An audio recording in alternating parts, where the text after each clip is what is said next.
Way back in 2005, Samir Al-Gadban, who runs London-based St Paul and St George Foundation, decided that the one thing Christians in war-torn Syria needed more than anything was for a giant sculpture of Christ with his arms outstretched to be erected on a hill overlooking villages filled with Al-Qaeda sympathizers.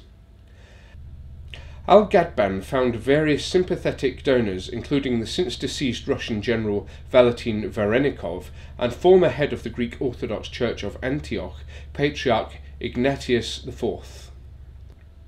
Other struggles the project had to overcome included the ongoing Syrian civil war and an Armenian sculptor who took his sweet time completing the job. Organisers of the project, titled "I Have Come to Save the World," then had to broker a temporary truce because Al-Gadban said Jesus would have done it.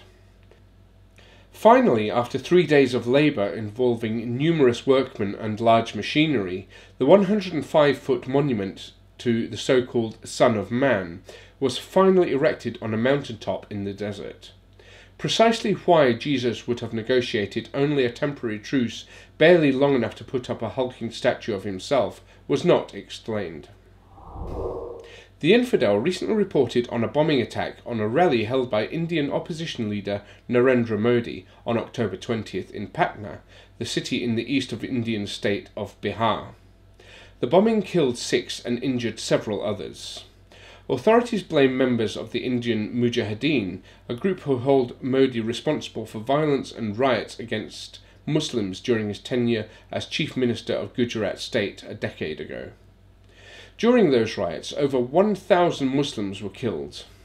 An article entitled "Narendra Modi and Why 2002 Cannot Go Away," which appeared in the Indian paper The Hindu, lays out the argument that should Modi and his Bharatiya Janata Party come to power, it will strengthen both the Indian sense of nationalism and the authority and confidence of the governing Congress at the expense of those who Modi has wronged. The article also compares and contrasts Modi's reluctance to apologise for the pogrom against Muslims in 2002 with the 1984 attacks on the Sikhs, which then Prime Minister Manmohan Singh made a public apology for, despite having no personal part in the carnage, saying, as a moral and political gesture, contrasts positively with Chief Minister Modi's unrepentant and unreconstructed stance. In the United States, the 2010 Citizens United decision is the most commonly noted corporate personhood decision. However, several other decisions have held that US corporations have rights similar to those assumed to be held by persons under the Constitution. For example, corporations may enter into contracts and they may sue or be sued. In fact, the very word to incorporate means to create a person. However, the Supreme Court may soon be hearing a case to determine whether US corporations have the right to claim religious ideology.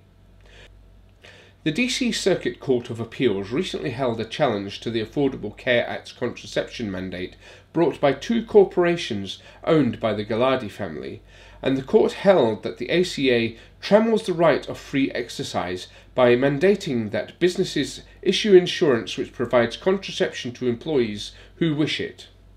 Should the Supreme Court now choose to hear an appeal, it will be put in the position of determining whether a corporate entity can have religious beliefs which the government may not interfere with.